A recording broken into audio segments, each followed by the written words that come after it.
je vous parle du dentiste. Le dentiste qu'on pourrait aussi appeler le traqueur, hein, parce qu'il envoie des cartes postales, il appelle aux 2 jours pour qu'on aille le voir, puis il nous demande d'ouvrir grand, toujours plus grand. Je soupçonne que leur rêve ultime, c'est de pouvoir entrer leurs 2 mains au complet dans notre bouche. Un bon dentiste laisse l'assistante dentaire te nettoyer les dents, te jaser, faire les radios et arrive juste à la fin, quand tout est fini, pour te chicaner parce que tu te brosses pas les dents comme faut. Arrête, t'étais même pas là. En gros, un bon dentiste, là, c'est un père manquant. C'est ça. Wow. Une assistante dentaire se doit de bien manier l'aspirateur à bave. Et il y a 2 façons d'exceller dans le domaine. OK? Il y a 2 façons. Façon numéro 1, il suffit de prendre l'embout de plastique, de le replier pour faire un U avec, l'accrocher trop haut sur le bord de la bouche, de circuler pour jaser avec le dentiste et de laisser le niveau de salive monter jusqu'à ce que le patient frôle la mort. OK? Ça, c'est le numéro 1. Numéro 2, il y a aspirer sans arrêt pour qu'il n'y ait plus aucune forme d'humidité dans la bouche jusqu'à temps que la langue devienne du cuir puis que tu vois un pancréas passer dans le tube. Ils apprennent ça dans leur cours.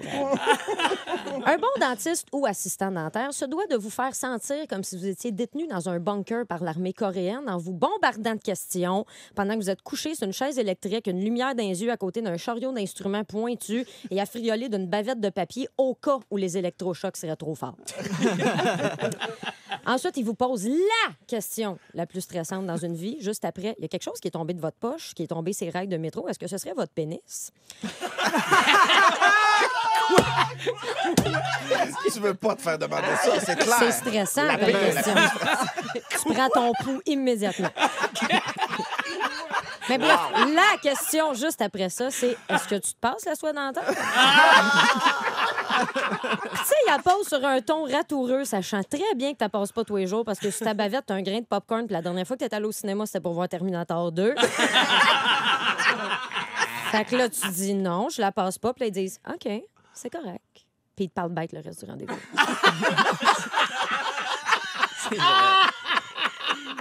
Même si vous sortez de chez le dentiste puis allez en voir un autre tout de suite après, là, 2 minutes après, s'il est bon, il va quand même vous trouver 3 caries, 8 dents déchaussées, un problème d'occlusion puis des dents mystères incluses jusque dans les coudes qui peut vous régler ça pour seulement 17 000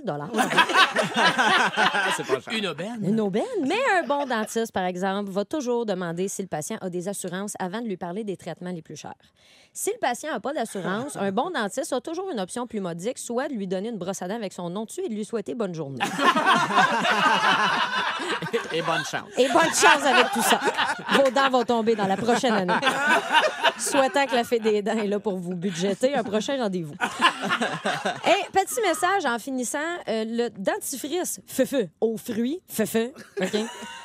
On le sait que les saveurs, c'est placebo. OK? Je le sais que quand vous finissez par nous rincer la bouche, on a tous l'impression d'avoir mangé une poignée de sable stérile. Fin de la chronique.